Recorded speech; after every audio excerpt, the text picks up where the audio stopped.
اور ہم نے پوری کوشش کی، ہیلتھ کارڈ لے کے آئے ہم۔ ہیلتھ کارڈ کا مطلب یہ تھا کہ سارے پاکستان کے خاندانوں کے پاس ہیلتھ انشورنس ہو 10 لاکھ روپے کی، کہ کسی بھی ہسپتال میں جا کے اپنا علاج کروا سکیں۔ یہ اس لیے ضروری تھا کیونکہ ساری ریسرچ بتاتی ہے کہ جب بھی ایک خاندان جو غربت کی لکیر سے اوپر بھی ہے، اس کے اوپر اگر ایک بیماری آتی ہے تو وہ بیماری اور بڑی بیماری، تو اس کے لیے وہ قرضے لے لے کے وہ غربت کی لکیر کے نیچے چلے جاتے ہیں۔ یہ غربت کا ایک بہت بڑا وجہ ہے کہ ایک خاندان میں بیماری آ جاتی ہے۔ تو ہیلتھ کارڈ یہ پروٹیکشن تھی لوگوں کی۔ اس کی تعریف دنیا میں ہوئی، لانسٹ میڈیکل جرنل ہے دنیا کا، اس نے تعریف کی۔ انہوں نے کہا کہ ہمارے سے امیر ترین ملکوں کے پاس بھی اس طرح کا یونیورسل ہیلتھ کوریج نہیں ہے جو پاکستان میں ہے، اور افسوس سے کہنا پڑتا ہے کہ یہ گورنمنٹ نے وہ رول بیک کر دیا۔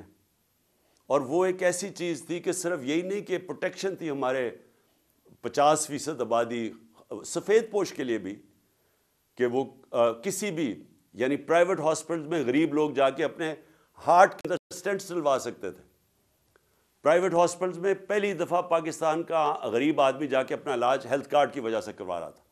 اور دوسری چیز کہ دیہاتوں کے اندر پہلی دفعہ پرائیویٹ سیکٹر ہاسپٹل بنانے کے لیے جا رہا تھا، کیونکہ ہیلتھ کارڈ کی وجہ سے اب وہ سب کچھ رک گیا۔ ہمارا جو احساس پروگرام تھا وہ دنیا نے اکنالج کیا۔ اسٹینفورڈ یونیورسٹی نے اپنی رپورٹ کی احساس پہ، اور انہوں نے کہا کہ یہ پاکستان کے اندر ہیلتھ اور ایجوکیشن کے اوپر یہ جو پیسہ خرچ کر رہے ہیں، اور اس کی وجہ سے فلاحی ریاست کی طرف پاکستان جا رہا ہے۔ تو جو بھی ملکوں کے اندر ظلم ہوتا ہے، جو قدر نہیں کرتے اپنے کمزور طبقے کے، جدھر غریب اور امیر میں فاصلے بڑھتے جاتے ہیں، جدھر غریب کی بنیادی ضروریات پوری نہیں کرتا ایک معاشرہ، میری یہ ایمان ہے کہ ان کے اوپر اللہ کی برکت نہیں آتی۔ ہمیں یہ کہا جاتا ہے کہ جی پہلا پیسہ آئے گا، پہلے قوم کے اندر پیسہ آئے گا، اور پھر ہم اس قوم کے اندر فلاحی ریاست لے کے آئیں گے۔ میں یہ سمجھتا ہوں کہ یہ بالکل غلط ہے۔ پہلے آپ فلاحی ریاست لیتے ہیں، عدل اور انصاف قائم کرتے ہیں، پھر قوم میں خوشحالی آتی ہے، جو کہ مدینہ ریاست میں ہوا تھا۔ شروع میں تو بڑے مشکل حالات تھے مسلمانوں کے، لیکن انہوں نے آتے ساتھ ہی فلاحی ریاست اور انہوں نے عدل اور انصاف قائم کیا، اس کے بعد خوشحالی آئی۔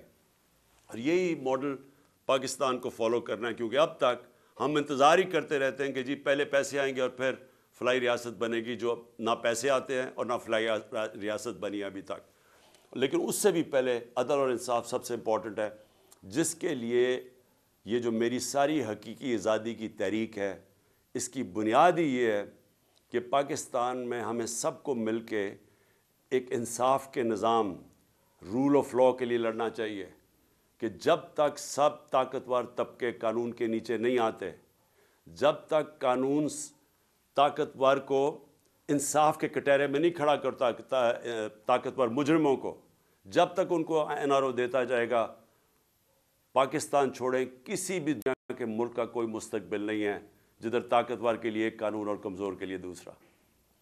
میں پھر سے آپ سب کا شکر گزار کرتا ہوں، ابرار آپ کا بھی اور بابر آپ کا بھی، کہ آپ نے مجھے موقع دیا اپنے پاکستان کی انٹلیکچوئل ایلیٹ سے بات چیت کرنے کا۔ بہت بہت شکریہ۔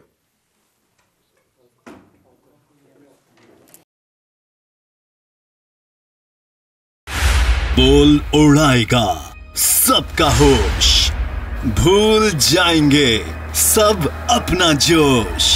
دیکھیے پاکستان کی سب سے بڑی پی ایس ایل ٹرانسمیشن ثقلین مشتاق، رمیز راجہ، سہیب الوی، جمیل فاروقی اور فہیم خان کے ساتھ کھیل کا جنون، روزانہ رات 11 بجے صرف بول نیوز پر۔ سبسکرائب کریں اور بیل دبائیں تاکہ کوئی خبر رہ نہ جائے۔